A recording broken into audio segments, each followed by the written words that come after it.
যাবে? ভাই কোন চালাইতে চালাইতে ভালো লাগতেছে না, চল একটু ঘুরে আসি কোনো জায়গাতে। তাহলে পূজা চলতে আসো, পূজা যাই ঘুরে আসি। না, কথা খারাপ করছ না, পূজায় যাওয়া যায়। তা আমরা যাবো, চল জুবাইরও কল দিয়ে নিয়ে আসি। হ্যাঁ কল দাও, আমার ফোনে টাকা নেই। আচ্ছা তাহলে আমি কল দিই, ঠিক আছে।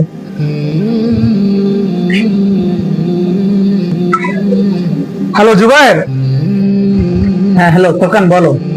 ভাই একটু মোড়ের দিকে আয় তো, তোর সাথে একটু কথা আছে। তাড়াতাড়ি আয়। আচ্ছা ঠিক আছে, তোমরা এখানে দাঁড়াও, আমি আসতেছি। আচ্ছা আচ্ছা, ফোন দিছিলা, কি বলবো বলো।